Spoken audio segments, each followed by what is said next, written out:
All right, it's Thursday, and that means it's time for real talk for real change.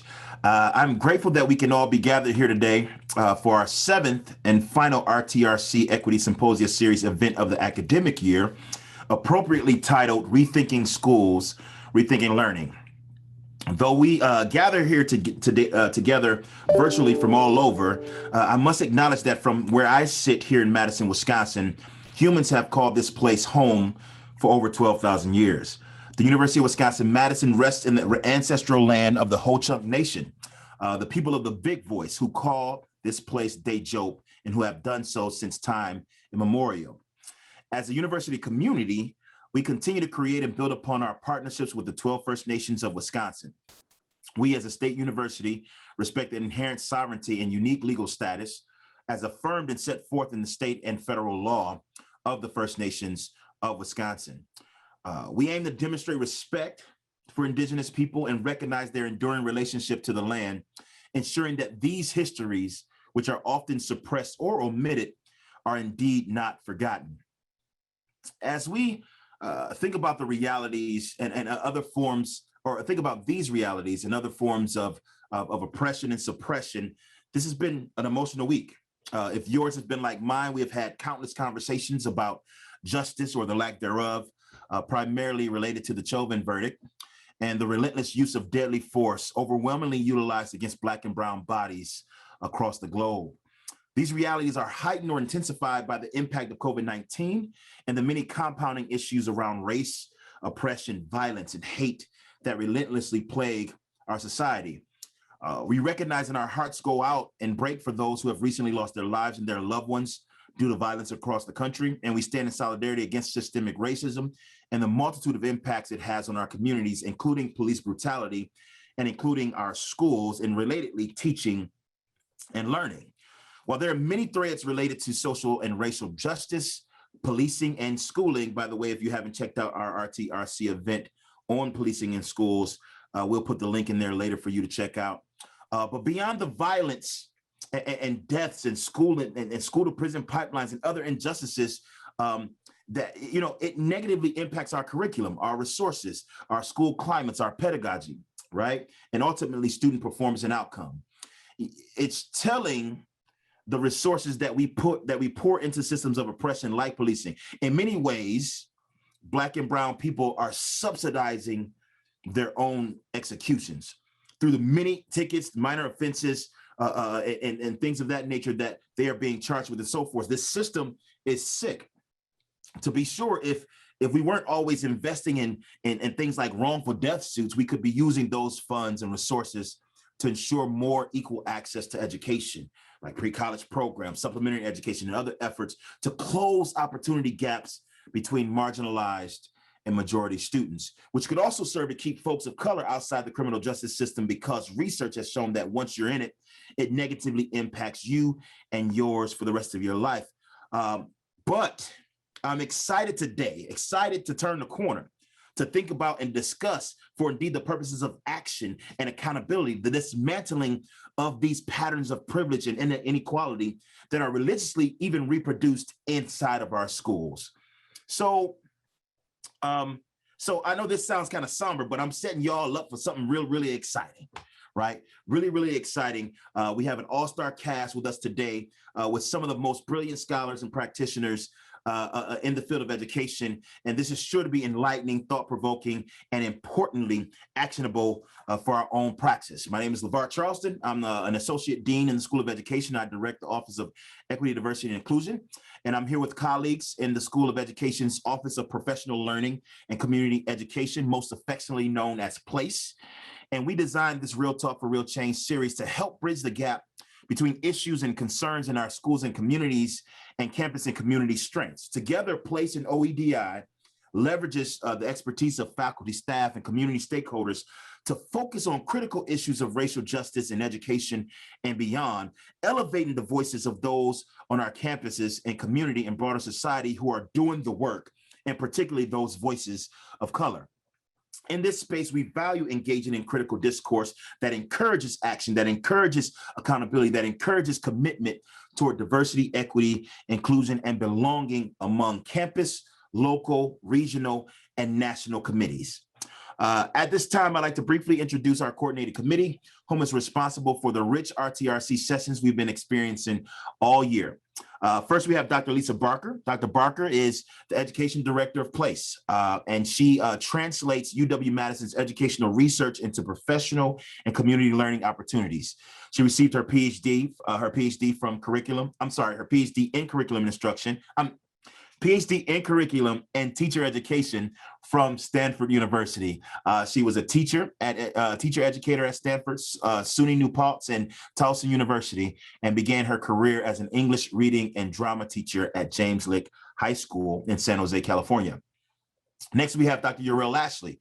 Dr. Lashley is the Director of Arts in the PLACE office, and he is a developmental psychologist interested in self-efficacy and social-emotional learning in arts, academic and integrated environments, as well as the founder and director of Drum Power, which teaches social-emotional learning through music.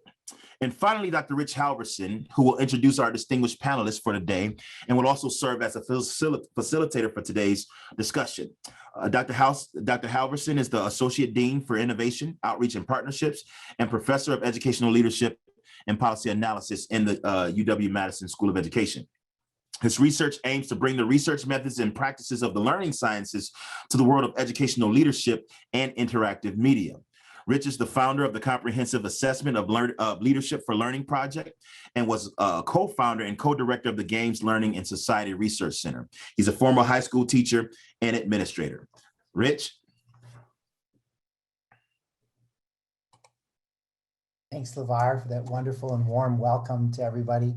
I'm so glad that on behalf of the PLACE staff and the School of Education and the folks at YSEPS that you all have joined us today. We are really looking forward to today's discussion.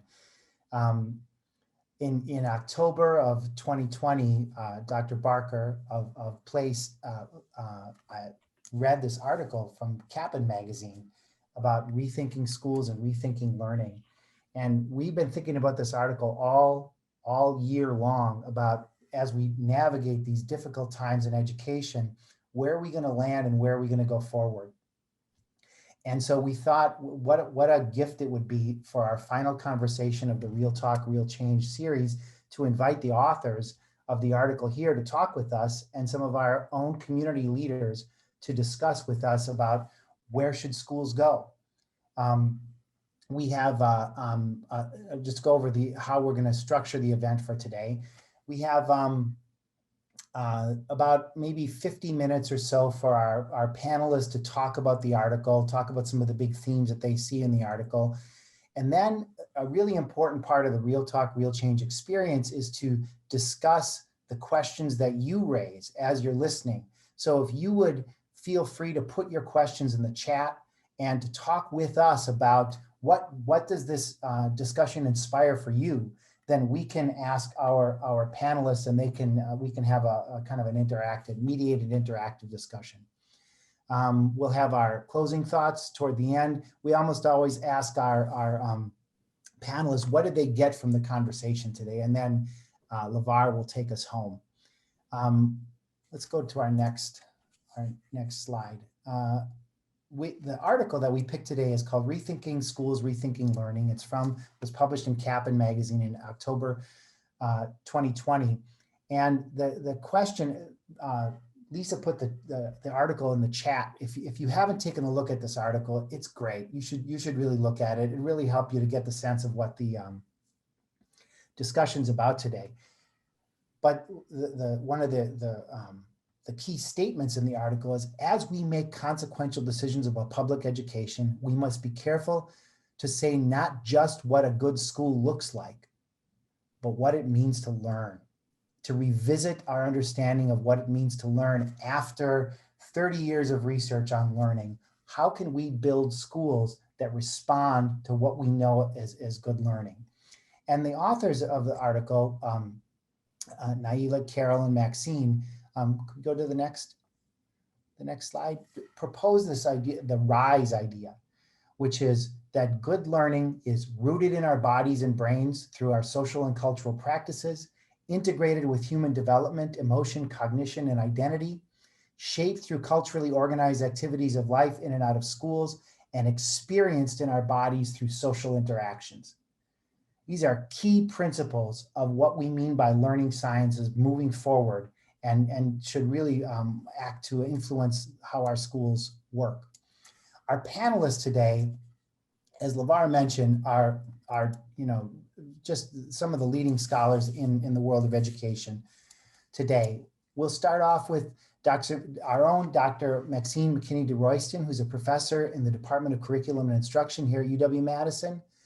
Maxine's research explores the pedagogical and interaction characteristics of learning environments, such as math classrooms, as they relate to the larger discourses about race, identity, power, and learning. Maxine is a Vilas Faculty Associate and a Teaching and Research Fellow in the Association of Mathematics Teacher Educators, and she's received postdoctoral fellowships from Ford and Spencer Foundations. Maxine's work has been published in some of the leading journals in education, Teachers College Record, Journal of the Learning Sciences. And along with Dr. Nasir and Dr. Lee, she's the co-editor of the Handbook of the Cultural Foundations of Learning, which is the source book for our discussion today. Our next panelist is one of my colleagues. Carol was one of my professors when I was at Northwestern. Dr. Carol Lee is Professor Emeritus in the School of Education and Social Policy and African American Studies at Northwestern. Go Cats. Her research explores the cultural supports for language and literacy learning. And Carol is one of the most accomplished scholars in our field. She's the president of the National Academy of Education, a fellow and past president of the American Education Research Association, a fellow of the National Conference on Research and Language and Literacy, and the American Academy of Arts and Sciences, a member of the Reading Hall of Fame, and a former fellow at the Center for Advanced Studies in the Behavioral Sciences. Carol's also the founder of 3 African-centered schools in Chicago, I think, right, Carol? And she's the author and co-editor of 3 books. The most recent is Culture, Literacy, and Learning, Taking Bloom in the Midst of the Whirlwind. Our next panelist and one of the authors of the article is Dr. Naila Suad Nasir, who's the president of the Spencer Foundation. Naila was a faculty member at Stanford University and more recently at UC Berkeley. She's the author of Racialized Identities, Race and Achievement for African American Youth. Her research examines the racialized and cultural nature of learning and schooling and inequity in educational outcomes.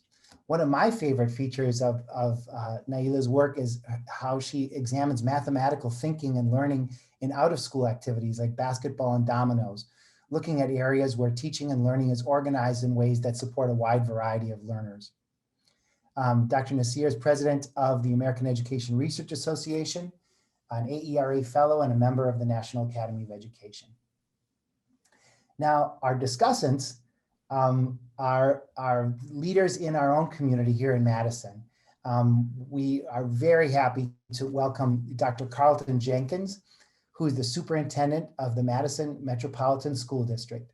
I think it's starting in 2020, right? Yeah, I think that's when you started.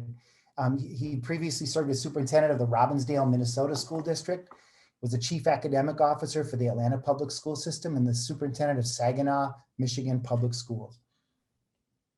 Excuse me. Dr. Jenkins has held leadership positions in Wisconsin, Ohio, and Michigan, including right here at Madison Memorial High School and the Beloit, Wisconsin Public School District. Dr. Jenkins is a proud graduate of my own department, Educational Leadership and Policy Analysis here at UW-Madison, and has a Bachelor of Science in Health and Physical Education from Mississippi Valley State University. Our final panelist is our leader in the School of Education, our Dean, Dr. Dianna Hess. Dianna is the Dean and Karen A. Falk Distinguished Chair of Education of the UW-Madison School of Education. She formerly served as Senior Vice President of the Spencer Foundation in Chicago. Diana's research explores how teachers engage students in conversations about controversial political and constitutional issues, and studies the impact that these conversations have on civic education and student learning. Her books are amazing: Controversy in the Classroom, The Democratic Power of Discussion, and The Political Classroom, Evidence and Ethics in Democratic Education are award-winning studies that have advanced the field in social studies and civic education. Her current work in the discussion project seeks to create dynamic and rigorous classrooms that engage students to participate in challenging conversations. Dianna has received the National Council for Social Studies Graham's Distinguished Career Award for research. She's a member of the National Academy and serves on the board of the Constitutional Rights Foundation and the iCivic Scholars Advisory Board. I mean, this is a group of folks that we should hear from. The way that we're going to organize our discussion is have Maxine and Carol and Naila respond to the questions as we move forward, and let them sort of popcorn off of each other and talk a little bit about some of the ideas that are sparked by these questions. Our central questions, should we get to them, will be what role should culture play in rethinking schooling and learning? What will teaching look like as we rethink schooling? What lessons or insights do you hope that educators and researchers take from this work? Then when we turn to Dr. Jenkins and Dr. Hess, we'd like to know what kind of steps can K-12 districts take to rethink schooling, and then what steps can schools of education take to support efforts to rethink schooling. Okay, so enough of me. Let's put this out to our panelists and start off with the question to Maxine, Carol, and Naila. What role should culture play in rethinking schooling and learning? Maxine, would you like to start? Sure, I'll begin by first congratulating Dr. Nasir on her recent election to the American Academy of the Arts and Sciences. So we can all just give her a round of applause. I was joking with her earlier that she was elected along with Oprah Winfrey and Bob Moses, and Kimberly Crenshaw and Angela Davis. So that's the stature of an intellectual we have in our hands today. So fundamentally what our work is trying to do with the handbook and then with this piece that you shared today with Rethinking Schooling and Learning is to bring into our view that we're in a historic moment where there's so many crises going on. There are like really too many to mention at this point, many of which we've seen come to a head this week with the trial of Derek Chauvin, the conviction of him, and then the immediate aftermath within less than 5 minutes with the killing of Mikael Bryant in Columbus, Ohio, right? So we're in these crises that are happening. And as we think about these crises, it presents a moment where we both mourn, but we also can think about, what does this mean for us? What does this mean for the kinds of a society that we want to create? What role do schools play in that? And for us as learning scientists, it's how do we think about when we create schools, how do we think about how they're fundamentally founded upon our thinking about teaching and learning? And what we try to do in the handbook and in this piece by Delta Kappa is to push on this idea that learning is a fundamentally cultural process. It's not that learning is sometimes cultural, or that there's the processes of learning that are cognitive and you can add culture on top, that there's some groups of people learn in cultural ways and other groups of people don't learn in cultural ways, but that learning itself is fundamentally cultural. There's no way to get beyond the cultural nature of learning. And we push on this idea because in the way in which we think about learning, we have to think about it as an expansive and multidimensional process, that it's cultural, that it's situated, that it's embodied, that it's affective. And therefore, when we think about the creation of schools, our schools need to be as robust as our theories of learning. We need to structure our schools in ways that allow for those kinds of expansive and robust ways of learning that the science has told us for decades about what learning is. And also that our teaching needs to be really pushing on and expanding these robust ways of learning.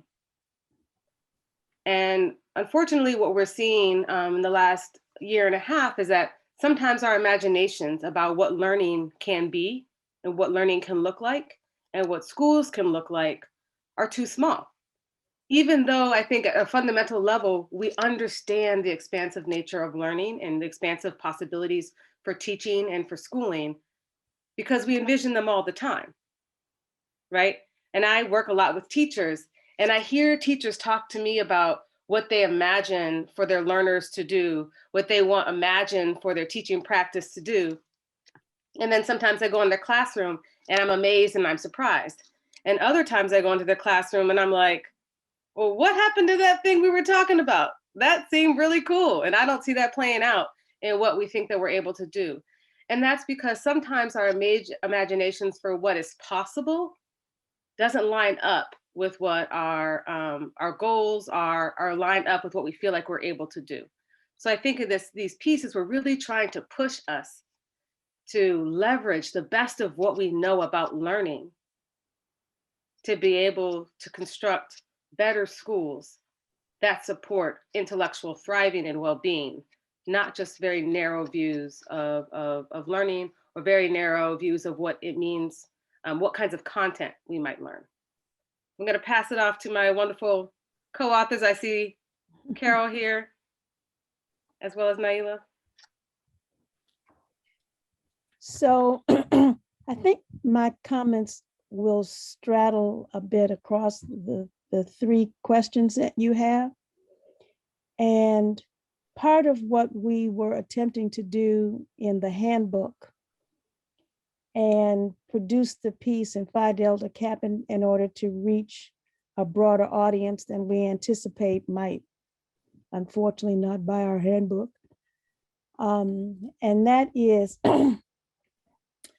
there are interesting ways, I think, in which what we understand about human learning and development is from across learning and disciplines. So there are insights from human development, from cognitive psychology, from learning sciences, from the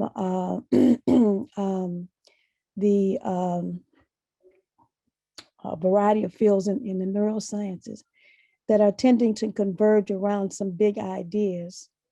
But I think, interestingly, they're big ideas that intuitively we already understand. And so I'm a grandmother with adult grandchildren and little grandchildren, but it's observing the little grandchildren that becomes really, really interesting. And that is the ways in which, so I had last week, I guess it was, the 6-year-old came up with his dad from Richmond, and we went to the beach on one warm day. And I started observing what he's doing with this sand and what he's paying attention to, and the ways in which he's experimenting with things around the density of the sand when it's dry versus when it's wet, and what he can do with it when it's dry versus when it's wet, and how he's paying attention to this sand, but then he finds himself surrounded by these other people that he doesn't know who are doing interesting things. So he keeps looking over and kind of paying attention to them, right? Or past last Saturday when the 3-year-old and the 6-year-old spent the weekend with me. And it's the same thing of, I'm thinking that I'm buying this stuff for them so I can guide what they're attending to and learning, but they're guiding themselves in terms of what their take of this, the little building toys and the experiments and the ways in which, so and their attention in terms of their relationships with one another and their relationships with their parents and me, etc. So, you know, there's plenty of research out here of how when human babies are born, they pay more attention to human faces than they do objects. That part of what they're trying to do in those first few months of life is to learn how to read the internal states of other people in relationship to their own ego-focused goal. That is, mama will nurse me, but daddy can't do it. So when I'm hungry, I'm gonna cry when daddy gets me till they give me to mama. The point that, and I often show clips from the documentary film Babies, which was a French filmmaker, made of the first year of life of 4 babies, one from Mongolia, one from Namibia, one from Japan, one from the United States. And you see each one of these children, there's no talking, it's just watching these babies. And you get to see how each one of these babies works to accomplish the fundamental task of the first year of life in very different ways, in very different forms of social organization toward very different goals. So the only point I'm making in these little side stories is that there are some fundamental dispositions around the requirements of human learning that we inherit from our evolution as a species, which means Mother Nature says, pay attention, right? So that social relationships are essential across the life course. They're not some little special thing you do for special kids. The nature of the relationships we have, the perceptions that we have about those relationships are essential to everything that we do. Our perceptions about the safety of what we're asking people to do, the relevance of it for some set of goals that children have, the salience and the role of emotions in all human functioning, all come into play, and the way in which we make inferences about the world that we encode as schemas, if you will, in the brain, that we then in a dialogic kind of way use to make sense of new things that are coming into the world that we experience.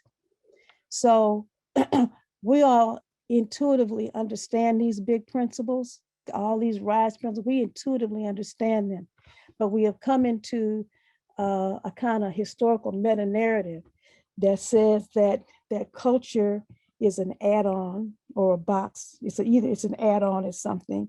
And if you are politically progressive in terms of teaching, for example, in the context of schooling, then you'll attend to some box version of culture that you're going to bring in, not because it's essential to understanding how kids are going to learn, the cultural organization of the classroom, the ways in which prior knowledge and experiences and repertoires that kids have become relevant and brought in as resources, and how you organize instruction and how you understand the relationship between kids' experiences and the nature of disciplines.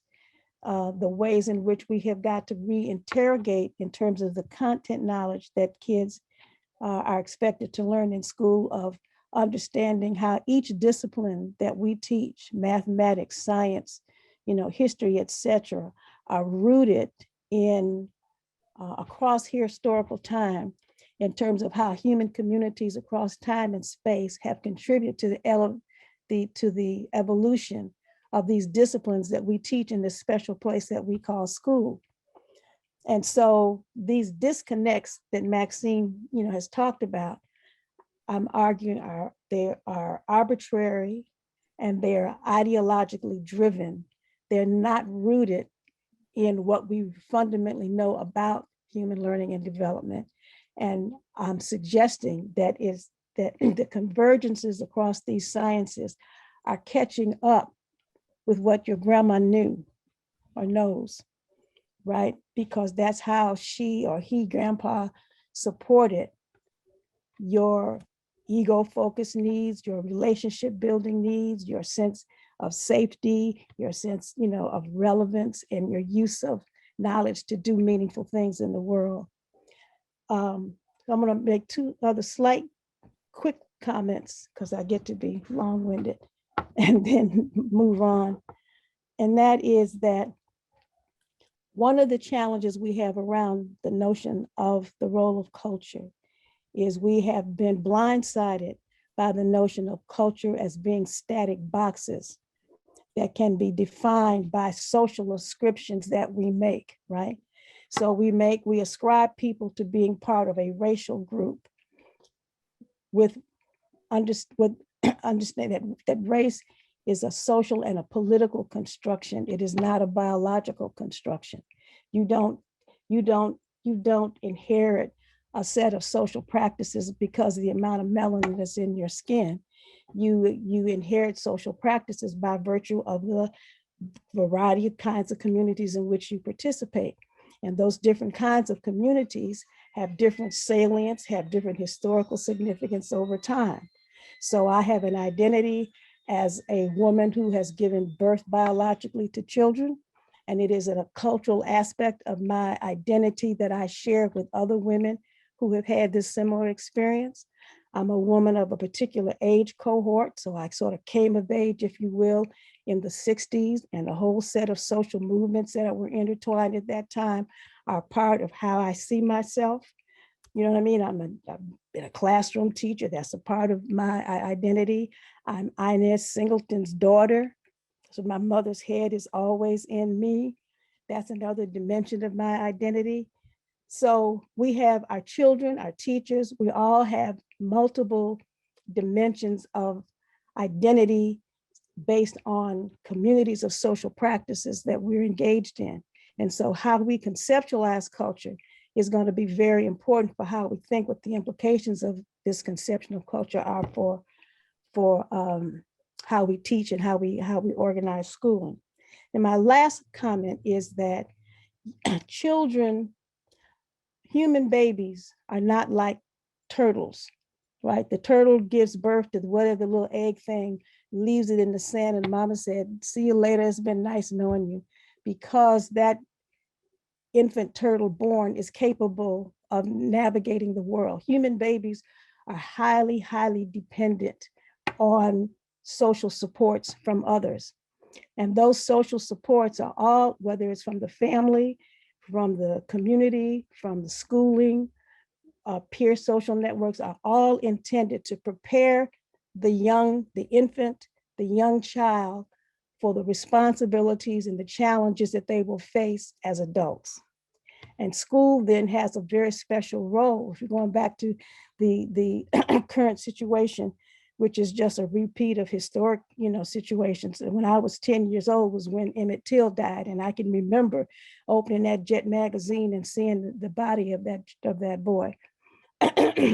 But it means that those challenges that Maxine talked about, that school as one of the four important socializing institutions, public schooling, for the development of children and adolescents in our society to be prepared for the world that they're going to have to navigate, is that those challenges that Maxine talked about are part of the world that they have to learn. How do I navigate? How do I make sense of it? How do I let it not destroy me? How do I know how to resist it? And so again, the scope of the function of schooling as a human socializing institution, it seems to me, again, informs again, what is it that schools need to be doing? Thank you so much, Carol, for sharing your thoughts. You did touch on a couple of the questions, and Naila, would you like to comment a little bit on either the role that culture plays in learning or thinking about teaching and schooling?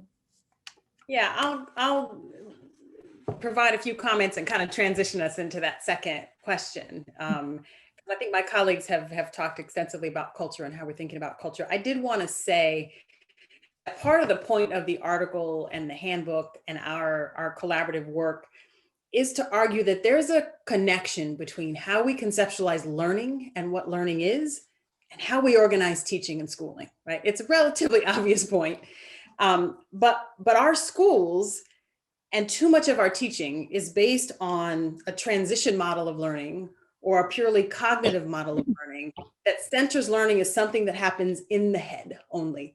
And maybe you might think, well, you have to feed kids first or make sure they're not terribly sad or beleaguered in order for this in the head stuff to happen. But what we now know from the learning science is that learning isn't just an in the head cognitive phenomena, right? It also involves your sense of who you are, your sense of connection to other people, your emotional state and health, to the extent that when those things aren't in place, it's very difficult to learn. I'm not going to say you cannot learn, because there's a whole other political thing about the conditions under which most of the world learns, but I will say it creates barriers to learning when those things are not in place. And so it feels like a time, given this learning science that has really expanded how we have come to understand what learning is, for us to then use that science to think about how we've organized schools and how we organize teaching and how we provide instruction to young people and to adults too, for that matter. And so I think it has some implications for what teaching should look like. And I'll name a few of them and let my colleagues jump in as well. I think it means that teaching needs to center relationships first, that without being connected to the people you're learning with and the people you're learning from, it's much harder to take the kind of risks that real deep intellectual learning and engagement requires. I would say it's really important then to think about young people in your space, not just as heads sitting there kind of stuck onto bodies. I listened to this YouTube video once where this guy was saying that academics think that your body is just the thing that gets you from meeting to meeting. So I think there's a corollary about schools, like bodies are just the thing that get kids into your classroom and into their seats. But actually, if we were really thinking about the embodied nature of learning, again, the emotional nature of learning, we would organize classroom environments in a much warmer, more engaged, more human-centered way. That we would engage families and communities much more deeply, that we wouldn't think about families as a barrier to learning, but actually if people are learning all the time, well, then all this time people have been, remote and at home. They may not have been learning the same kinds of school content, but they were learning other kinds of things. And I'm sure other folks have many examples of this. My son, who's a 10th grader, last year and this year went on all these independent learning journeys and now knows about the stock market and all these other kinds of things. So to really engage families and communities, both about what they want young people to learn and what young people are already learning in those spaces. And then finally, I would say it would suggest teaching not as drill and kill, which we kind of already know, but teaching as really engaging young people in intellectual inquiry in the disciplines in ways that is stimulating and engaging and connected for them. So I'll stop there and open it up to my colleagues on what teaching should look like. Maxine or Carol, do you want to share a little bit of some of your thoughts on what teaching might look like? Yeah. Do you want to go Carol first or no? You go ahead and then I'll come in. So I get asked this question a lot, especially because I work in mathematics education as one of the areas I study. And people say, okay, well, I'm not a mathematician, or, I sucked at mathematics. What can I help my kid understand from home, much less how does that connect to this particular moment? And I feel like if we understand that learning is happening all the time and everywhere, that opens us up to understand the many ways in which mathematics exists in the world, because mathematics is a human construction of how we try to make sense of how the world works, right? Mathematics is a process of relational sense making about the world. And so we've got 4-year-olds who are in pre-K classrooms or even younger who are in, early childhood classrooms, and they're having to figure out, how do I stay away from my friends at least 3 to 6 feet? That's spatial reasoning. How do we make that an activity? Right? We have teenagers who are trying to figure out whether or not it's safe to hang out with their friends. Who's vaccinated, who's not vaccinated, who has a mask, who doesn't have a mask. Are we going to be indoors? Are we going to be outdoors? How much exposure can we have? That's a prime opportunity for mathematical modeling in a public health crisis. My children are elementary age children. I have a third grader, a second grader, and well, I guess there's a middle schooler now. She's in the 6th grade.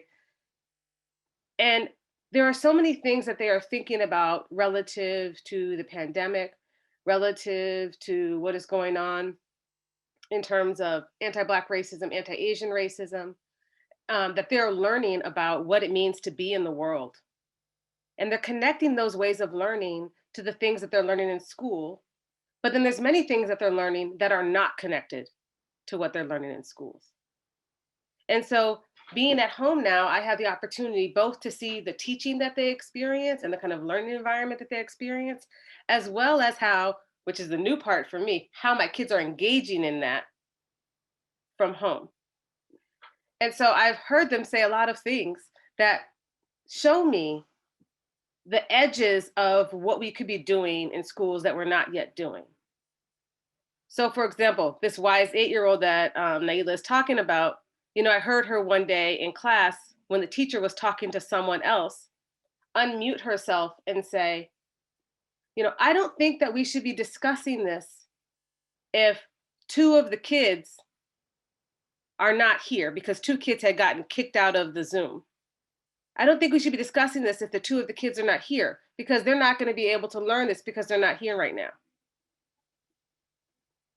And she was remarking that they were a learning community and that some kids were going to miss some of the learning if they weren't present. And those kids had actually been removed from the learning environment, right? It's not that they were not there before, that they had been removed.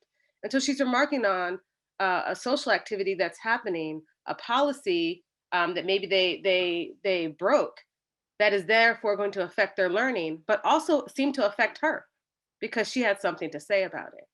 And so what are kids learning about those things, right? And how do we leverage those for the kinds of learning that we want to support, that are things that we're already supporting in schools, like mathematics, but are things that we may be able to support more deeply in schools, such as social emotional things. And I think, one of the things that does bring me a great deal of joy, and I think that we're headed in the right direction, is that we've begun to move a lot more of social emotional learning into schools right now. And I've seen the teachers really push on that. And I think an area for expansion on that is, how is that social emotional learning happening, not just as a thing in of itself, but how is that fundamentally seen as part of learning in general? All learning is social and emotional.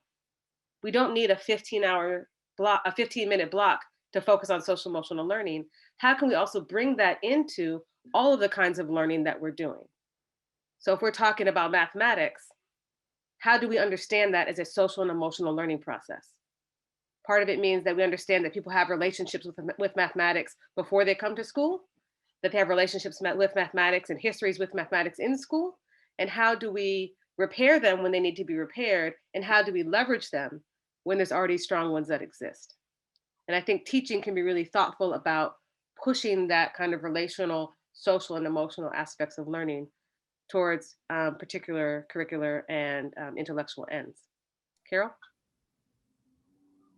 So I think one of the challenges that Maxine has pointed out, and Naila, is that while there is significant attention to social emotional learning, actually pre-pandemic, but intensified in the pandemic, is that in terms of the actual practice of schooling and the preparation of teachers, both pre-service and in service, is the issue of how do we conceptualize integrating social emotional learning and what we would think of as cognitive goals of learning simultaneously.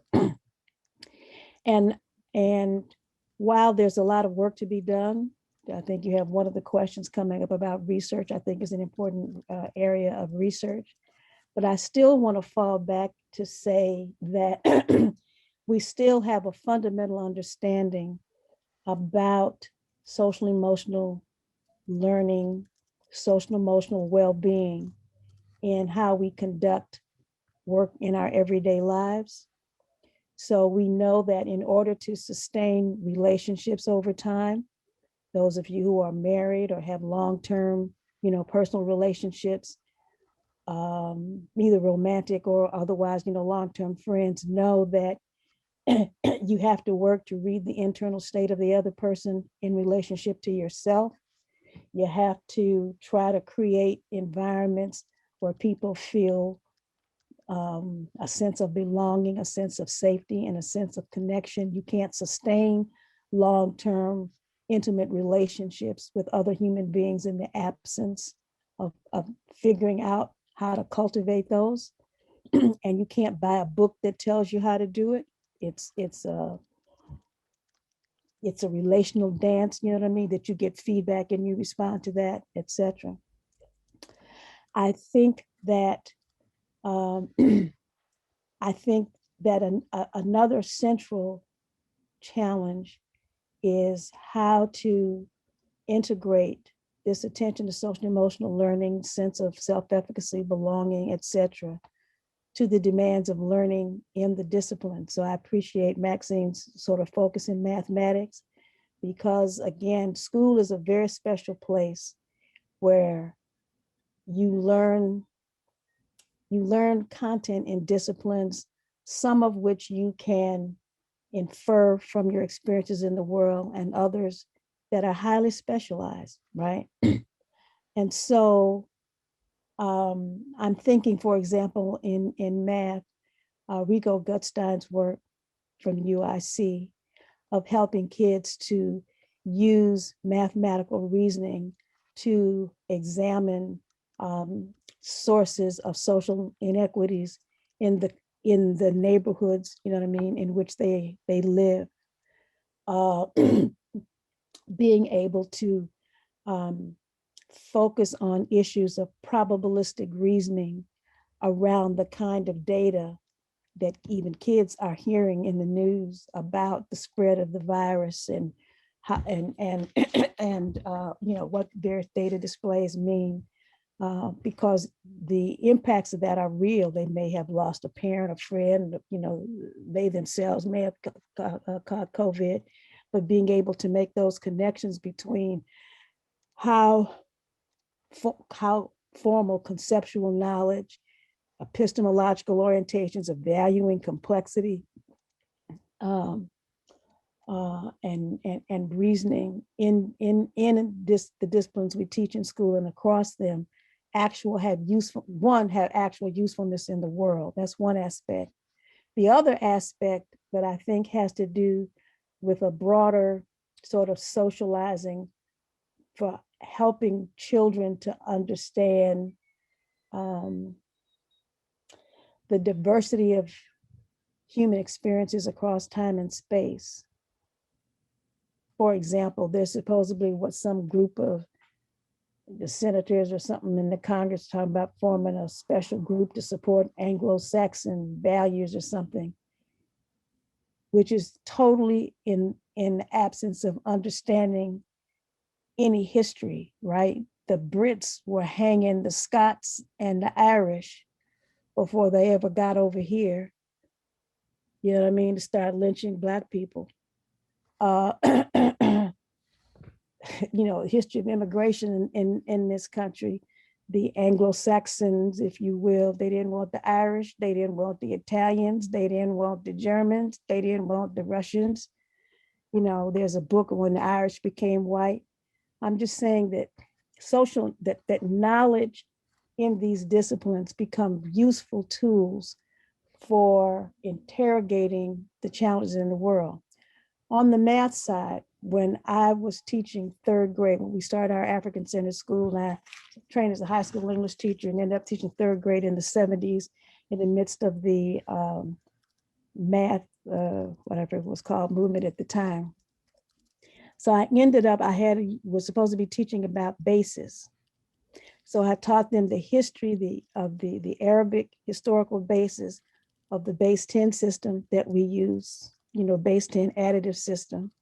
I taught them about the Yoruba traditional system of counting, which is a base 5 system base 20 system, subtractive system. And I taught them about the traditional Chinese use of the abacus of base 5. And what I was trying to help the children to understand was that that all human communities have contributed to the forward flow of knowledge in the field of mathematics, that there's much about how we conceptualizing mathematical relationships, which can be situated and cultural, right? So the underlying construct of groupings, whether it's the Roman numeral system or whatever, is the underlying construct, but the expression of that across time and space has been different, served different functions, different opportunities, different kinds of constraints. And so what I thought I was accomplishing through that was, one, helping children to understand mathematics is not the sole purview of white males from Europe. Second, that math is a social construction, which I think is a strong epistemological understanding of mathematics. That's very important for, higher math learning, if you will. And we were reinforcing a sense of identity for these children as, African descent children. And doing so in such a way where they had to use this knowledge to do things in the world, build a sense of relationship. And I had a quarter of those little third graders who are now practicing engineers. So I do think that we need some special attention and support for what does it mean to integrate cultural practices, build strong senses of relationship and emotional well-being in the context of learning in mathematics, learning in science, learning to read literature, really learning to interrogate history. One of the fears that I often have, and we actually, Nyla, we just had this conversation or something else that's kind of emerging, is that, there was some, I think Erica had something in here about the learning loss, that there's an emerging kind of meta narrative about the return to school. That is, there's learning loss, right? And trauma. So learning loss means they didn't learn anything at home because they weren't on the computer or whatever, right? So they're coming in with a deficit set of assumptions. Nyla referenced this as well, a deficit of assumptions about what are kids bringing by virtue of wrestling with trauma and wrestling with challenge, right? And not seeing wrestling with trauma when you have supports as an asset. Because I often say during the Great Depression, the poor people weren't the people committing suicide. It was the rich people who had not been challenged before and didn't know how to deal with it when life smacked them in the face, right? On the one hand. So there's the learning loss meta story here that's rooted in these deficit assumptions about communities of kids and experience of trauma on the one hand. And then the fix it is social emotional, something we're going to attach on. We'll have a time during the day or hug everybody or some sort of simplistic box that's going to fix the learning loss trauma kind of thing. And it's that integration that I think is the challenge. And that's why I keep coming back to, even though this stuff sounds really complicated, if we really begin to examine how do we sustain relationships, how do we enable our own children and the challenges they pose on to us, right? We get a sense that you really can integrate these two things, that it's possible to do, and particularly possible to do when it's rooted and inspired by love. Thank you, Carol. It's a powerful connection to end on, is the connection between relationship and love and teaching. I'm wondering, Carlton, what are you thinking at this point about how to take some of these powerful ideas around new learning theories that are based on relationship and revised senses of teaching? How do we build on these in the K-12 world? What are some of your ideas in this space? Carlton, we got your mic. First of all, thank you to the panelists and thank you for submitting this article, because there were so many things within this I resonate with. And to end just then, Dr. Lee, with love, because that's a word that I resonate with and I think it has to be there. And I always talk about like the theory of relativity. And then when you think about the greatest thing, when we think about art and physics, and what rests within that, the greatest art of physics is that of the understanding of human decency. And so when Dr. Charleston started off, he was giving us a historical context. We have to go there before we go forward. We have not acknowledged the trauma, the harm, through the ways in which we have learned things and have come to learn just the spaces. And so when we talk about culture, these things, have we acknowledged the culture of the children? And I think Dr. Lee was getting into it. And in terms of even before we had these structures, we learned before we had this system of learning that we have now from one another and thrive. One would have to ask, how in the world did the pyramids get constructed without standardized tests? And so now we've come up with this thing and say, in order to prove that you're smart, you have to be really, really, really sharp on these standardized tests, forgetting that the standardized test only measures what a group of individuals from their lens think is important. And when you have this human decency that I'm talking about, which is in physics, the beauty of it, the magic of it, that physics, you have to see the individual and you have to respect them, you have to value them. And in America, we have done this thing of constructing ourselves in a lie that we have yet to challenge. And we started off with some having a different sense of what did it even mean to learn. And, you know, there were laws on the books that we still carry today, even though we say that they have now been overridden. But truly, you know, why are these disparities here? Because we still have in our subconscious what we have been taught in America. We have to go after this, going into the new school. I think what just happened with the verdict after the lynching of Mr. Floyd, we just saw it come together beautifully, the physics of understanding human decency. And frankly, which I did not think was going to happen, but our new children, they have a chance to say, no, I was here when it did happen, when all people came together. You talk about people of different races, you're talking about the police officers, you're talking about the attorneys, the doctors.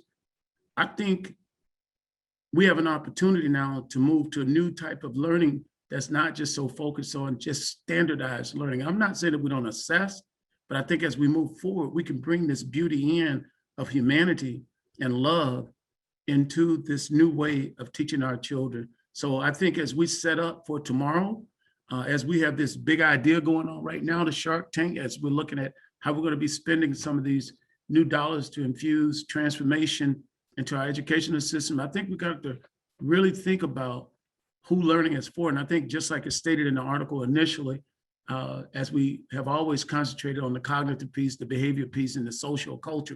But what does it mean? Are we talking about everyone's culture? When we talk about learning, are we talking about for everyone? And can we really just stop this detracting based upon the caste system that has been laid out to us as to who's important and who's not? And I think we even go back to pre-integration to segregation and think about the expectation that was there for all children. And we integrate that high expectation and excellence. And when we say this gap, we need to stop the nonsense about the gap that persists between just students of color and their white peers, because not all white students are doing well. So when we start thinking about learning and we see all children, regardless of their race, which is made up, and we start thinking about why students need to learn, how they can learn, and what we're going to do to ensure that every child that walks through our doors have this set of understanding that they can bring their culture into our environment and it's going to be respected. No, and then it's not talking white. It's not acting Black. You know, intelligence can be valued and it doesn't have to be standardized tests. This is what we do bring the arts into it. Arts is the one thing that everyone can be successful in and feel good about themselves. And I think we've gotten away from the areas in which, see, we focus a great deal, and I have been conditioned too. You know, hey, I've got to deprogram myself as a superintendent and realize that it's not math in isolation of the arts, or social emotion, as you said. I could have sat here and listened to them all day long because they were hitting on the spot. This is a new way of thinking. And now we have to say, how do we move it from conversation to strategies to understand that these things are intertwined, not separate. Don't think of English as just English anymore. Think of it as a way for a child to see themselves in education and to be able to tell their own story and recognizing their voices. So I'll stop right there, but you guys have excited me in this article. I thought it was powerful. You're spot on. Could I just comment that I see you were talking, Doctor, about the assessments, and I see there were some questions in here around assessments. it one of the lenses that can be useful, I think, for schools and districts outside of the federal system is to look at other parts of the world. So we have these international assessments, PISA and Pearl, where the United States typically is not competitive at all with many other countries in the world in terms of those outcomes. And one of the reasons they don't use standardized testing the way we do. They don't test every year. They don't use tests for accountability, right? And so somehow the notion that we need this to have a way of assuring quote unquote quality empirically is not true. One, because it doesn't work. Our schools don't get any better. And two, nobody else in the world in the, the highly, whatever it is, economic, they don't do this, right? That's the first. The second is, it is very important for schools and districts to understand what do the existing standardized assessments that are used. I'm not saying throw them away. What are they good for? What do they tell you? They give you a very small slice of knowledge about what kids are able to do under a particular set of circumstances, the circumstances of which are entirely arbitrary, because there's no other major task that you're gonna have to carry out, as evidence of your learning in the world where you're sitting down by yourself, checking off some boxes. And so trying to understand what are they useful for and what is it they don't do, what is it they don't tell us, I think, again, is really important in dealing with this issue. And then I just want to finally say that one of the, Maxine and Nyla hear me talk about this all the time.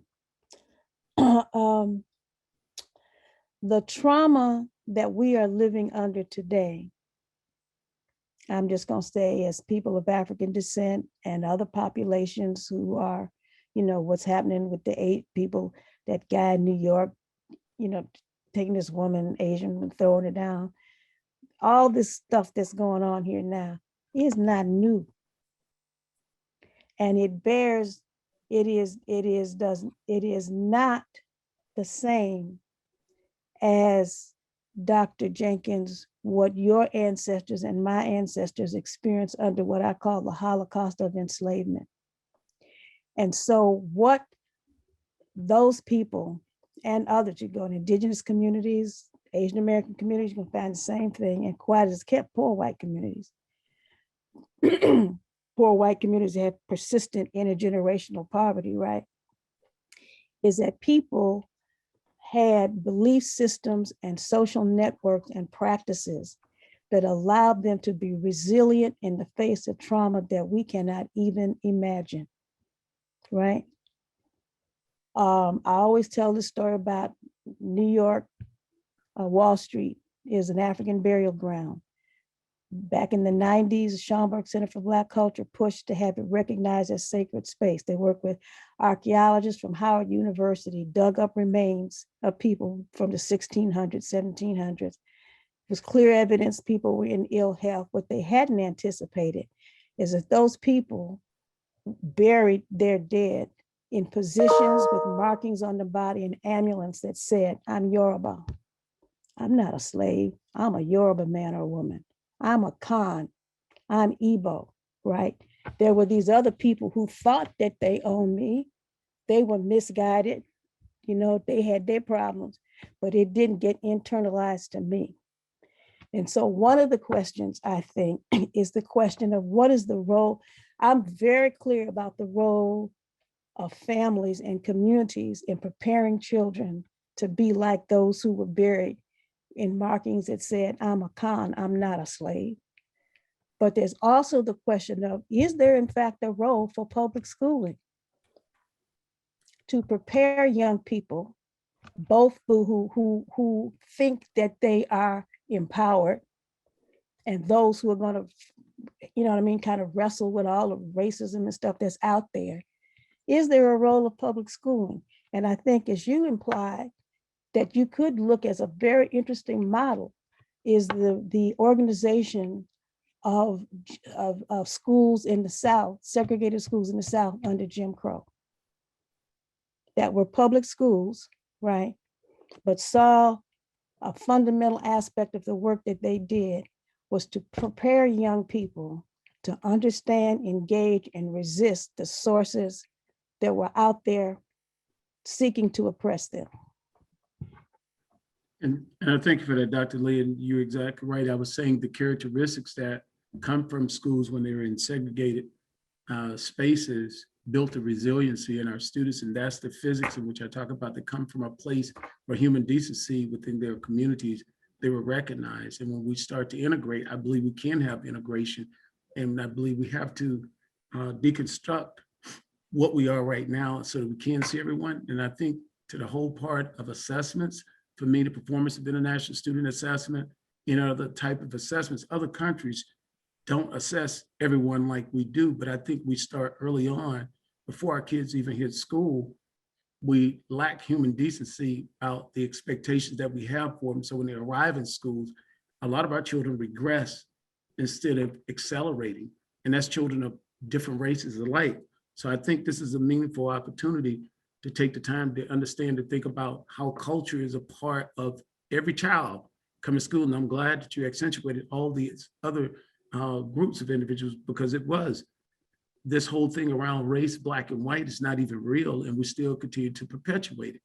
And intelligence itself is nothing within our DNAs that says that it cannot be learned, but we do know that there is a regression if there's a lack of expectations. I'll just say that. And so moving forward, I think as we look at the new schools coming out of COVID, COVID has taught us a lot. We've seen our children navigate. We've seen our children be resilient.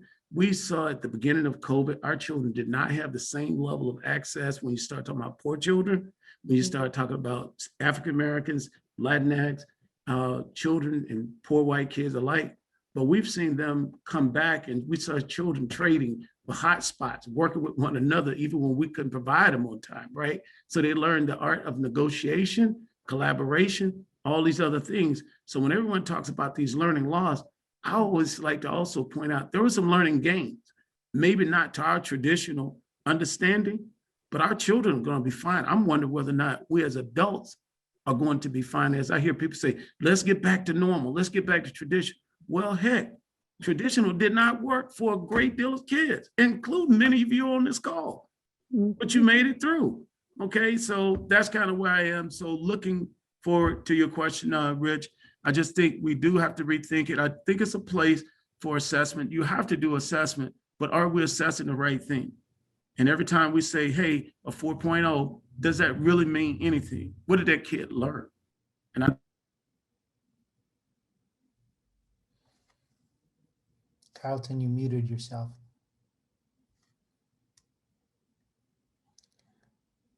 Carlton, you muted yourself. That's okay. Sorry about that. I just said in the article, it said, what does a good school mean?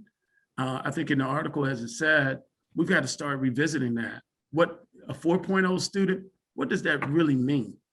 And we see individuals developing socio-emotional issues, struggling, trying to uphold these images of what does a good student mean? What does a good school mean? And we're seeing family issues around this instead of valuing the whole child. And that gets back to that human decency to me. How can we help children find their passion in ways so that they can be productive members of society, stop the competitiveness, and start looking at gaining high skills to make a contribution to our society? I'll stop there. Thank you, Dr. Jenkins. Dianna, let's move to you. You've heard the discussion today, and you're the leader of one of the best schools of education in the world. A lot of our work is to prepare people to work in our schools and to really to develop the schools of the future. What are some of your thoughts about how some of the ideas that we've talked about today can influence schools of education and educator and teacher preparation? Well, thanks, Rich. And I want to thank everybody who's been on the panel. This has really been a great conversation to listen to. And I think this article is terrific. Really a seminal article. I read it several times and I keep thinking about it and thinking about it. And the question that I was asked to respond to was, what can schools of education do to improve schooling and learning in schooling? And so I have kind of 5 broad points to make. The first is that the broad conception of schooling and of learning that is advanced in this article is the kind of conception that schools of education need to support and need to promote. And I think one of the challenges that we've had in schools of education is we've been often reactive to much narrower conceptions. And I think one of the things that we need to do is make sure that across our schools of education, in all of our programs, that we're really focused on this broad conception. And I want to talk about 2 things specifically. One is the arts, and another is civic education. So in our School of Education at UW-Madison, we are very lucky to have 3 arts departments. We have the art department, we have theater and drama, and we have the dance department. And all 3 of those departments are doing really interesting, innovative, and excellent work. And there's a lot of engagement with the schools and thinking about learning. So in this organization called PLACE, that is the co-sponsor of this event today, there is something called the Arts CoLab. And the Arts CoLab has these amazing programs that have been developed to make sure that students in schools are getting experiences that in this much narrower conception of schooling had kind of been pushed out of schools. So there's this remarkable program called Whoopin' Soccer. There's a dance program called Performing Ourselves. There's this wonderful program called Drum Power. And one of the things that I'm really focused on as a leader of our School of Education is how do we support those departments and the departments on the education side of the house in making sure that we're doing everything we can to infuse the arts, and not just infuse the arts as an add-on, but to put the arts at the center of education. Erica Helgerson's got a new book coming out about this very soon. And one of the things that is interesting about her idea is that the arts can really be a force for this broad conception, and especially one that advances humanity. So I'm very interested in schools of education, not just ours, but others, doing everything we can to advance the arts. Civic education is obviously important to me, given my own background, but for the last year and a half, I've been working on a project led by Carol Lee. Naila's been part of the project as well, that the National Academy of Education has done to analyze what K-12 schools in the United States should be doing with respect to civic discourse and reasoning. And about a month ago, the report of that project was released. And I think it's really worth taking a look at. One of the things that I learned through that process is that we've got to think much more expansively about civic education, not it being something that is siloed in what is traditionally called social studies, but something that really forms the basis for what is going on across the school. It's clearly the case that our democracy is in big trouble. And I don't think there's any way that we can get out of this problem in the long run unless schools, not just public schools, all schools, but schools in particular, need to play a much bigger role in civic education, but it needs to look very, very different than the civic education of the past. The second thing that I think schools of education need to do is to work in true partnership with schools and with school districts as they are rethinking how they are going to structure, organize what their practice is going to be. And here's what I mean by true partnership, that I think it's very important that schools of education recognize that what is going on in our local schools or schools elsewhere is something that we need to not impose our values, our ideas about, but we need to work collaboratively. So here's an example. Superintendent Jenkins and I, about 6 weeks ago, charged a group of staff from the Madison Metropolitan School District and from UW-Madison with 4 things to do as a task force to rethink how we're teaching early literacy and beyond in the Madison schools, and how we're teaching that in our teacher education classes. And it's a true collaboration. They're co-leads of that task force. And the idea there is not that the School of Education has something that we can do to help, quote, fix the schools, but that we can be a part of that process. And at the same time, we need to look very carefully at our own work and think of ourselves as a learning organization. The third thing that I think schools of education need to be is hothouses of innovation and hothouses of evaluation and research. And again, I think this needs to be done in true partnership with schools. I think that there's a lot of work that has been done under design research that we really need to look at and think about.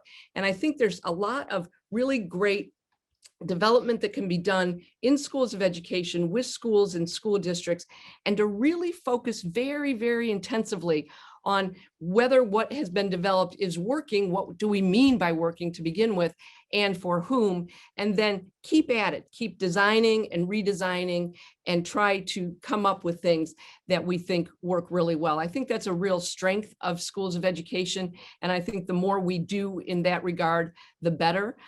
We have really focused a lot on innovation in the School of Education here for the last 5 years.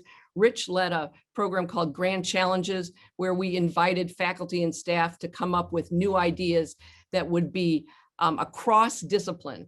And I think that's really important. I think, we all silo so much in what we're primarily interested in. I think what we've learned is these problems are bigger than silos, and that we need to be working across disciplines to really make progress. So next, Rich mentioned that, we do a lot of professional preparation in schools of education, not just teacher education, but principal education, superintendent education. Here in our School of Education, we also have programs to prepare school psychologists. And we really need to focus on diversifying who's coming into those programs and making sure that what is taught in those programs is aligned with this expansive conception of schooling that is promoted with the theory, I'll call it, of RISE. And I think that's going to take quite a bit of work. One of the things that we're really focused on is how do you lower the barriers to get into teaching and leadership and other professional roles. Some of that is financial. We can't have people coming into teacher education, racking up huge debts, going into a field that is underpaid. That's not going to work. And it doesn't work in other countries that have highly functioning schools, and it's not going to work here. I think we also really need to think about what it means for adults to work in schools.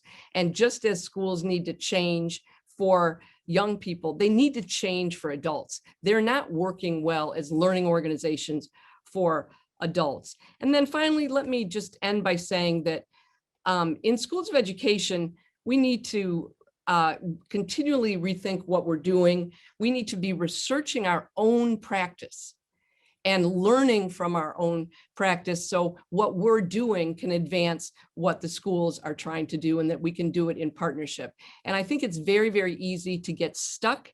And I think the only way we can get stuck is to focus very, very carefully on what we're doing, and again, how it's working and for whom.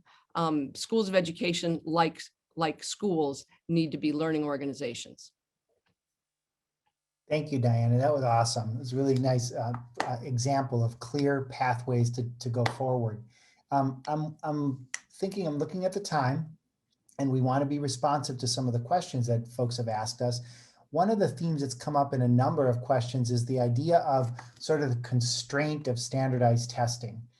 And it sort of speaks to this idea of how educators and communities might effectively work to resist the forces that are constraining us along a narrower path for learning. So would any of you like to talk to that about what are some pathways and methods for resistance that can open up new possibilities for how to implement new ideas about learning in our schools? Is that too broad of a question? Yeah, I'll jump in. I mean, I think that I want to just kind of double down on what Dr. Jenkins shared about assessment. I think that the current focus on large scale standardized assessments is a major barrier to creating the kind of classrooms that we're talking about, and a major barrier to supporting teachers in being in their kind of their own professionalization and feeling like they can have the freedom to create units that are really connected to the students that they're serving, to engage families and communities in new kinds of ways, to create emotionally safe spaces, because that takes time and there's a long list of content and we got to get through all this content. So I think that addressing that is really huge. And it's huge because when you think about what does resistance to that look like, I think that's a tough thing. And, you know, I think about a group of math teachers that I studied and worked with for many years who had created an incredibly effective, you know, project-based curriculum, an equity-based curriculum in mathematics that was having amazing results and got dismantled in the No Child Left Behind era. So I do think there's something important about attending to what we're measuring and how we're measuring what good teaching looks like at various levels to open up the space for teachers to do this kind of work.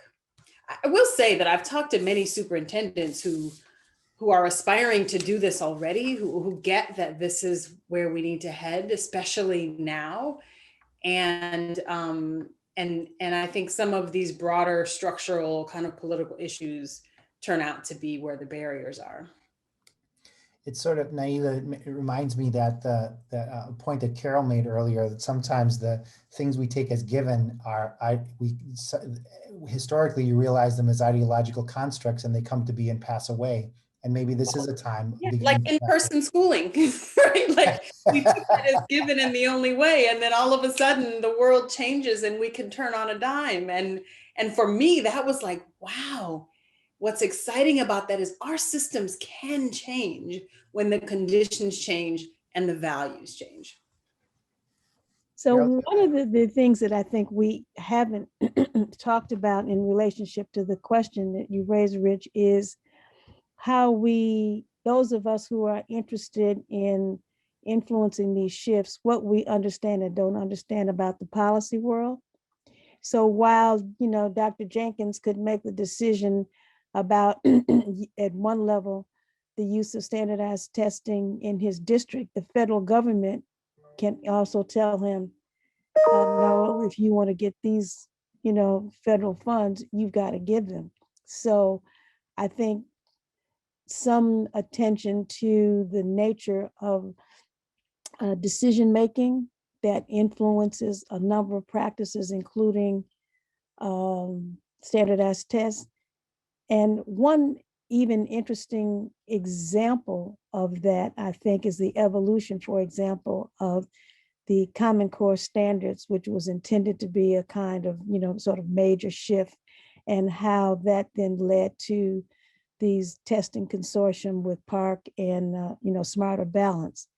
Lorraine McDonald, who's one of the past presidents of AERA, I think had done a very interesting article researching how that evolved, right? So it was a core set of people. I think it was this guy from Ed Trust, his relationship with folks at Gates who were giving money to, you know, begin to bring people together around evolving these Common Core standards. And then they moved to start trying to establish a relationship with the National Governors Association. Because there's a sense in which a good part of our discussion is like we're putting the onus on the classroom teacher, or the onus on the principal, or the onus on the, you know, the district superintendent, all of whom are operating in constraints over which they don't have direct control, but interested parties, you know, in terms of families, in terms of, you know, district, state level leadership, in terms of us as educational researchers. We may need other kinds of collaborations and other ways of thinking about how do you dismantle at what has really almost become the tyranny of the standardized testing. And again, I keep wanting to come back to, there's an element in which I think there are interesting questions that we don't deal with enough. Life is what it is. We can pretend it's something else, you know.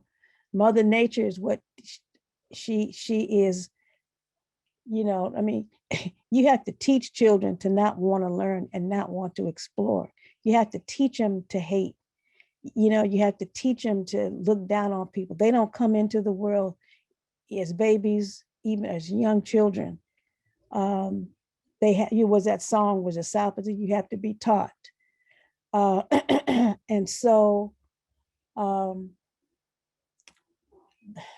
problem in the policy world, I think, is not based on rationality, and they don't make decisions on the basis of rationality. If they did, as I said, no place in the world, Finland doesn't do this, China doesn't do it, Singapore doesn't do it, Germany doesn't do it.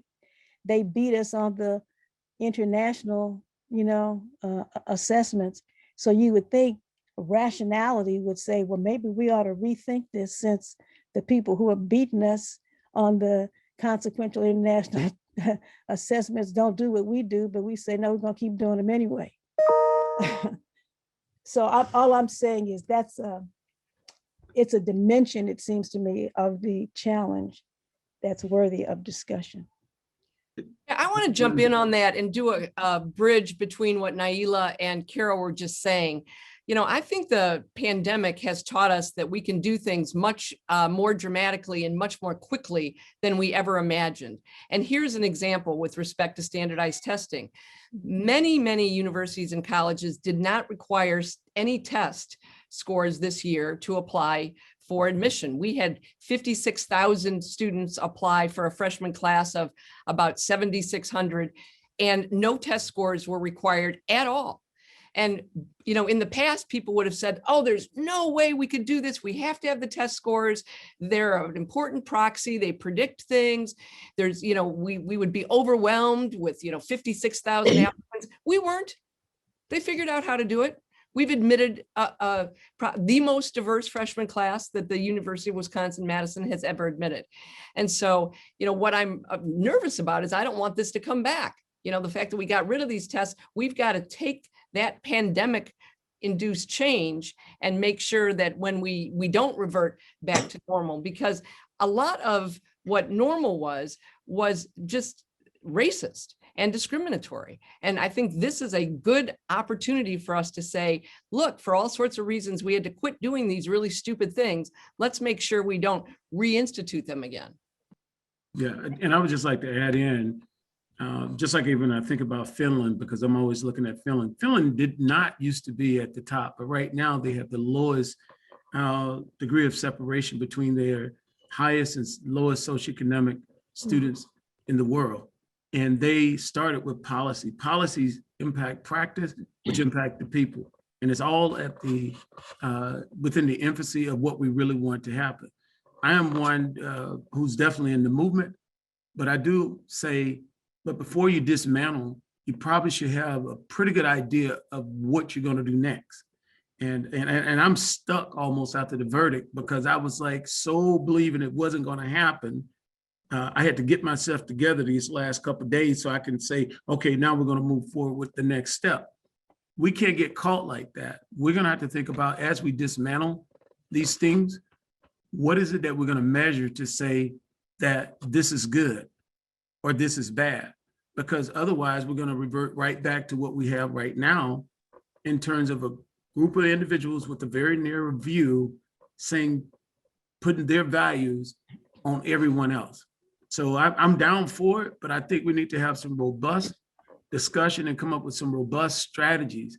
It's not necessary in terms of all assessments we're doing of our students. Our teachers can't teach.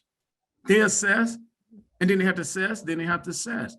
And that is terrible for the students, and that's terrible for the staff. But you're absolutely right, Dr. Lee, about the federal government right now. We had to give our state assessments. And so the Big Five superintendents and I wrote to our new Secretary of Education and said, this is just, in so many words, asinine to further traumatize students that you know who lack the resources to even thrive during this moment. And yes, sure, some students are going to do well, but if it's just to compare, we could use last year's data.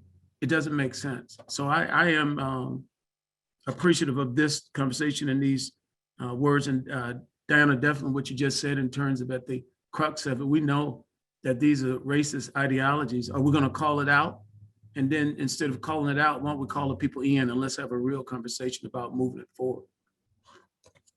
So just a couple of quick comments. One, Dianna, one of the things I think is interesting that may be slowly evolving in terms of university admission, University of Chicago dropped standardized testing as a requirement, but they did it before the pandemic. There's been maybe a couple of years that they had done it. So I think there's some sort of slow kind of wrestling with that at the level of the university. I always still come back to there's that is a question of sort of as social scientists, if you will, understanding the phenomena that we're wrestling with. So one of them is the understanding the history of the construct of IQ or intelligence, the construct of measuring this fixed thing, right? And its evolution into standardized testing. This is like Nyla's, beginning construct of that earlier shift, what was emerging as a shift from that thinking is something that goes on in the brain, the cerebral thing here in the head, and the rest of this has nothing to do with it. Is there are aspects of the development of ideas in both the sciences and the social sciences that are patently false because they don't reflect reality, right? That some of the most robust learning some of the best teachers in the world who do everything we're talking about is gang leaders. Kids learn, they get attached, they feel safe. They be very creative in figuring out how to do all the awful things they do. We can learn a lot by studying the social structures of gangs, but toward a different end, right? So I get criticized sometimes with this, of making the parallel between learning to teach and learning to become a medical doctor. To become and I'm a TV addict. Everybody who knows me well knows I'm a TV addict. My daddy built a TV in 1945 when I was born, and I've been stuck on them ever since. And so I love these programs of, the medical doctors coming together and nobody can figure out what these symptoms are for, but they're collaborating together and they come up with some creative solution.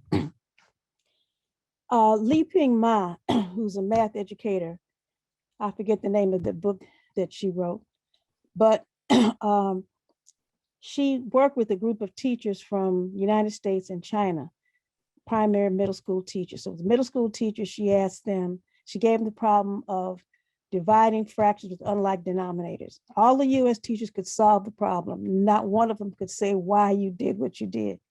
Every Chinese teacher had multiple detailed mathematical explanations as to why you invert the numerator and denominator, change the, from division to multiplication. So I asked her, what is it special that has gone on? Why did these teachers over in China know so much about this mathematics compared to the teachers in the United States? And I thought it was their teacher preparation. And she said, no, she said that what happens is that in China, when you as in medical school, when you graduate from teacher preparation program, you come into what is essentially an internship, not the 6-week internships we have that are completely disconnected with anything, right? You don't teach all day. You work with a mentor teacher who's helping you to develop, lessons, who's observing, maybe co-teaching with you. That schools become learning communities where people are constantly engaged in investigating their practice.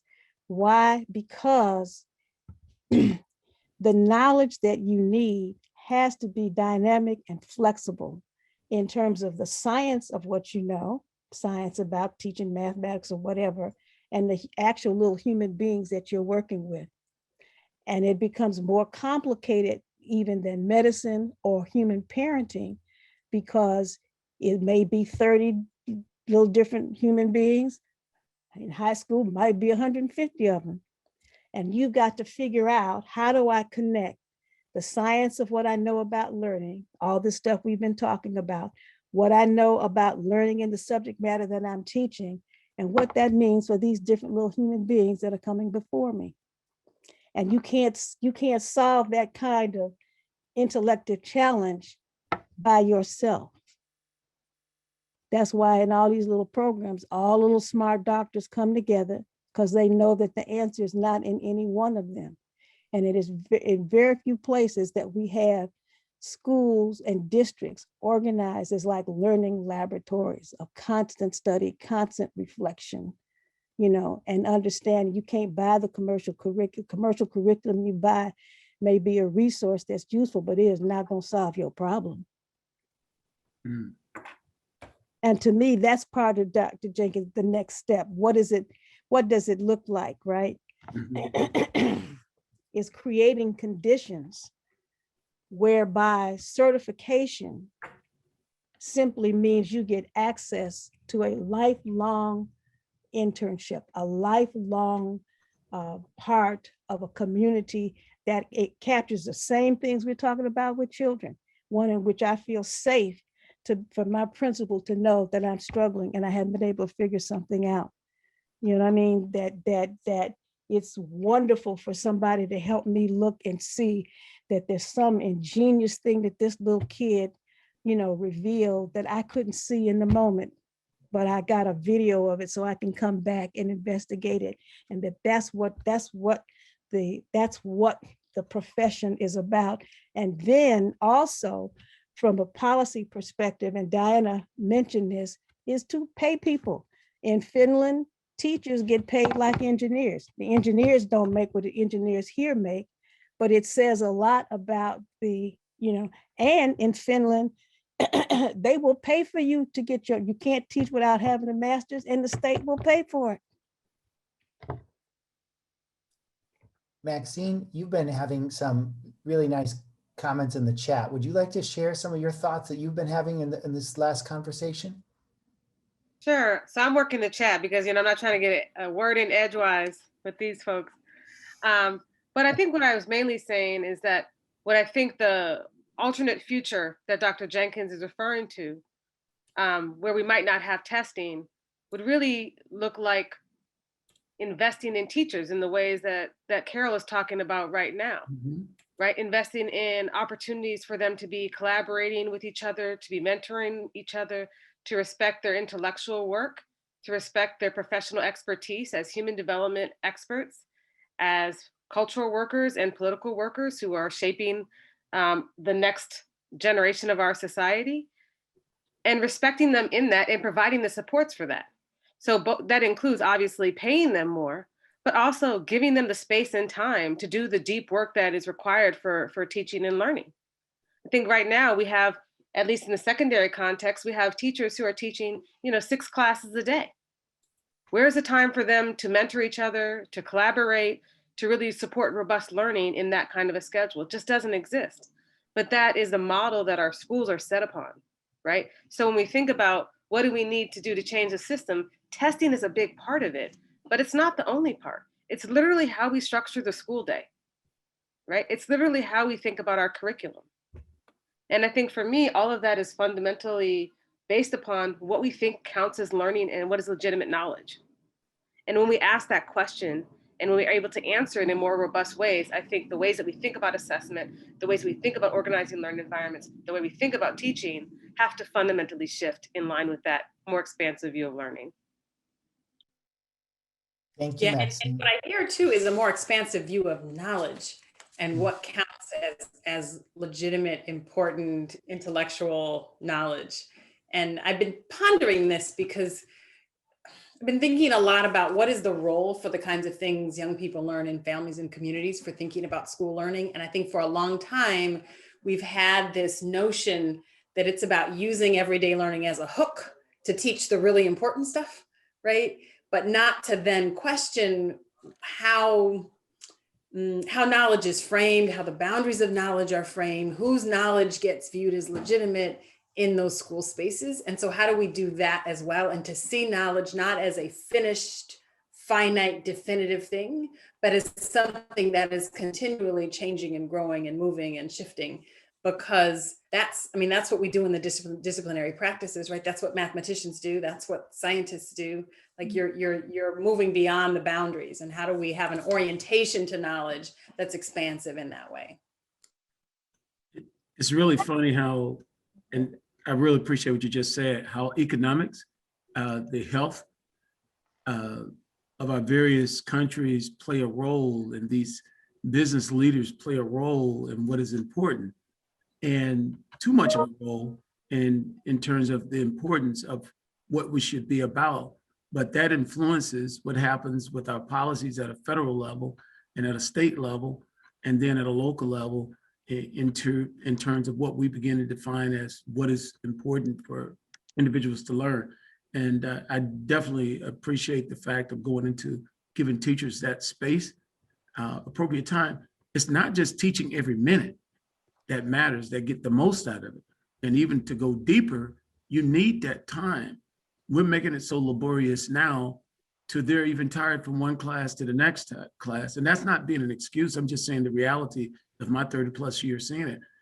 Whereas we see other countries do give that space for their staff to have more time to be more reflective rather than just teaching to.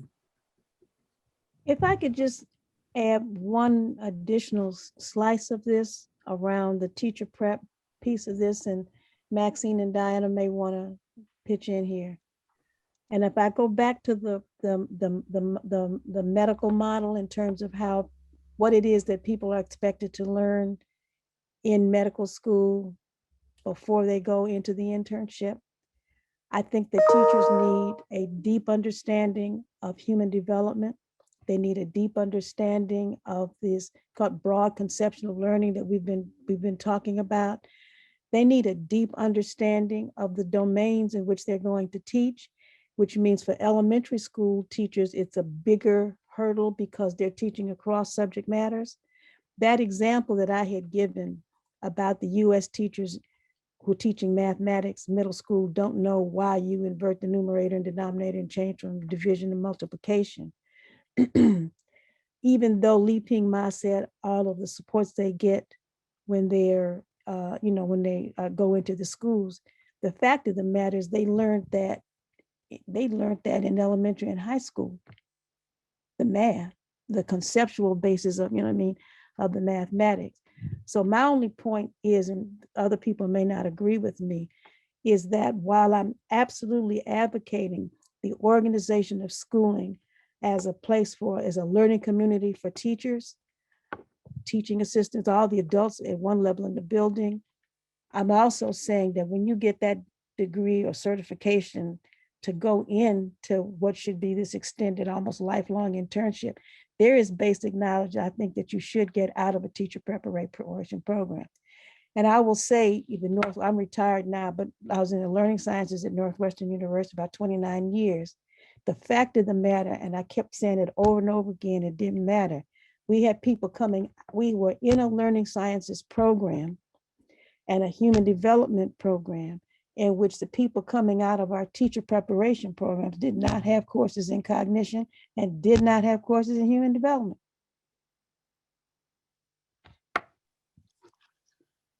Thank you for that, Carol. One thing I've been thinking about a lot lately is, as we think about teacher education, one of the things we've been pushing pre-service teachers and newer teachers to do is how to think about humanizing their classrooms, humanizing their curriculum, humanizing their students.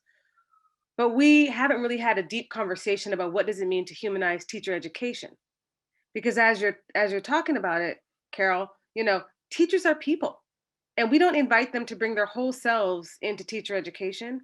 We do not invite them to bring the things, their ways of knowing and their ways of being in teacher education. Instead, there's often this presumption in teacher education is that you come here to learn how to teach. We know how to teach, you don't, versus they come in as people who have been engaging in life as lifelong learners and educators. And what we're offering up are particular tools that they can utilize to further their efforts as educators. Because I spend so much time having to support teachers unlearn what they thought they learned in teacher education sometimes, to be able to see students and to be able to not see curriculum as a sacred text that they can't change, to not see best practices as things that they have to do and they can't not do, to instead trust themselves as educators and fundamentally the best knowers of the work that they need to do with the children or the other learners that are in their space. And so I think that's a fundamental task for us in education to think about, or in teacher education rather. And I think an aspect of that observation, this is my grandma hat on. I didn't have it on as a parent, but I have it on as a grandparent, partially because I have more formal knowledge about learning and development than I did when my children were young. But it is the most fascinating thing for me right now. Every time I get with those the little grandbabies, I'm always trying to observe and figure out what is going on in that baby's, mind and body in terms of what are they showing me about what they know and how they think that I could not predict in advance. And part of my thing about the sort of the knowledge across human development, learning disciplines and all of that is what I'm doing when I'm looking at them playing is I'm trying to map these choices that they're making that I'm not dictating. All these little experiments they have, putting the Lego things up and this draws down, nobody taught them that. Their parent, nobody said, if you don't if you wanted to go this high, you better have some bigger pieces on the bottom. No human being had any conversation with them, but they just keep blowing and explaining. And I keep trying to map those explorations, if you will, right, onto, well, what is this an instance of? And I think that's a fundamental task of teaching. And they get very little, I don't know where they go to get that kind of experience. Only place I've heard that may be close to it, maybe Bank Street, maybe, I'm not sure, where that observational thing is a long-term, many different contexts, many different children, many different communities. So you learn how to see what children are telling you. That's the essence of what we're talking about, is you're operating out of love, right? And you're trying to understand, what are they telling me? Yeah, Carol, that makes me think about a lot of the work I do with teachers where, like, in the first few weeks, they're like, well, what do we do? When are we going to teach a lesson? And I'm like, you're just supposed to sit there and watch what's happening, because you're the outsider in the space. You're the only one in that room who doesn't know what's going on as a student teacher. The teacher has a sense of what's going on. The students have a sense of what's going on. You don't. So you just sit there and you watch and you learn. You understand what they already know. You understand who's friends with who. You understand what the teacher's trying to do. You understand how the curriculum fits in. You understand what's on the walls. Who's got a crush on who. All of those things give you information about how you structure your instruction and how you leverage what you want them to know upon what they already know and what resources you have. And I think the hardest thing that I have to do in teaching teachers is to get them to understand that they are teaching children and not teaching mathematics, that their relationship to teaching mathematics is through teaching children, and to center the child and to center the learning environment and not to center the content. And when I have a teacher who understands that, I can teach them how to teach anything to kids. But if I can't teach a teacher how to teach children, I'm never going to teach them how to teach mathematics. And there's I very much appreciate this focus on how we're preparing teachers. And there are structures that we send them into that make this easier or harder to do, right? Like many of the structures also dehumanize teachers. And so how do you humanize young people when you're under all of these constraints that make it very hard to hold that sense of wholeness yourself? And so I think that there are some parallel tracks that we need to be working on. And some of it has to do, again, with the very structures, as Dianna and Carol, you both talked about, how we pay teachers. What place in society and what type of life are we providing for teachers to have? In many cities, teachers cannot afford to buy a house in the cities in which they teach. That's a fundamental kind of human rights issue in some ways. And so how do we think about working on those structural pieces at the same time? Because we can't ask people to do work that's extraordinarily heroic to have to try to do, given the structures that we put them in to do it. This has been wonderful. What we really wanted to do tonight in our session was take this dynamic piece of scholarship and use it as a catalyst to engage our community in a conversation about how do we rethink schooling and rethink learning. And I feel like I've just been watching the chat roll forward. So many good ideas, so many good questions for following up. The work that Naila and Maxine and Carol have done in this area is remarkable. And so for those of you who are interested in following up on some of these ideas, you should check out the work that they've done, the work that Dianna has been doing both in the School of Ed and in her research follow up on these ideas. And then Carlton, I want to thank you so much for joining us and giving us the perspective of what's moving forward in the district. Typically at this point of our discussion, we have our host, Dr. LeVar Charleston, come in and bring us home with some thoughts about the Real Talk experience. So LeVar, you want to take the stage? Sure. Wow, what a, I don't I don't know if I could talk after all these giants. I really appreciate it. I mean, what a powerful and awesome opportunity to be engaged with you all today. I was taking notes feverishly, and I've truly been filled and blessed to take with me some wisdom nuggets that are immediately transferable to aspects of my work that engages the K through 20 educational pipeline.